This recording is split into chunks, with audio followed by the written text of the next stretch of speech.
ભાઈ ન્યૂઝની લાઈવ ડિબેટની અંદર સિનિયર પત્રકાર જગદીશ મહેતા દ્વારા કોંગ્રેસ પક્ષના વિપક્ષના નેતા નિમાયેલા નેતા તુષાર ચૌધરીની વાત કરતા જ આદિવાસી સમાજને ખૂબ ખરાબ શબ્દોમાં અભદ્ર ભાષામાં આદિવાસી સમાજ વિશે વાત કરી છે।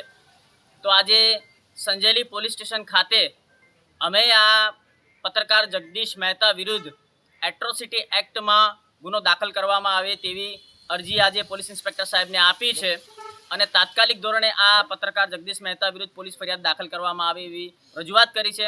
આ પત્રકાર જગદીશ મહેતા નિર્ભય ન્યૂઝને માધ્યમથી કહે છે કે કાળા ભમ્મર આદિવાસી, કપડા વગરના આદિવાસી, એસીમાં બેસતા આદિવાસી, તો આદિવાસીની વ્યાખ્યા કરવાનો અધિકાર આ જગદીશ મહેતાને કોણે આપ્યો?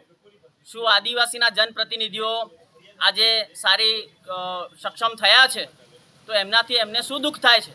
શા માટે એમને આવો વાણી વિલાસ કરવો પડે છે? અને આ પત્રકાર જગદીશ મહેતાએ ભૂતકાળમાં પણ દલિત સમાજ વિશે પણ આવી રીતે જ ખરાબ શબ્દોમાં વાત કરી હતી અને ત્યારબાદ માફી માંગી લીધેલી। તો આ વખતે અમે આદિવાસી સમાજ દ્વારા કોઈ પણ પ્રકારની માફી ચલાવી લઈશું નહીં અને આ પત્રકાર વિરુદ્ધ કડકમાં કડક કાયદો દાખલ કરવામાં આવે, દાખલો બેસાડવામાં આવે, એના વિરુદ્ધ એટ્રોસિટી એક્ટમાં ગુનો દાખલ કરવામાં આવે એવી રજૂઆત કરી છે। જો દિન 2 એટલે કે 48 કલાકની અંદર આ પત્રકાર જગદીશ મહેતા વિરુદ્ધ ગુનો દાખલ કરવામાં નહીં આવે તો સમગ્ર દાહોદ જિલ્લાના આદિવાસી સમાજ એકત્ર થઈ અને અમે સંજેલી પોલીસ સ્ટેશનની બહાર ધરણા પ્રદર્શન કરીશું।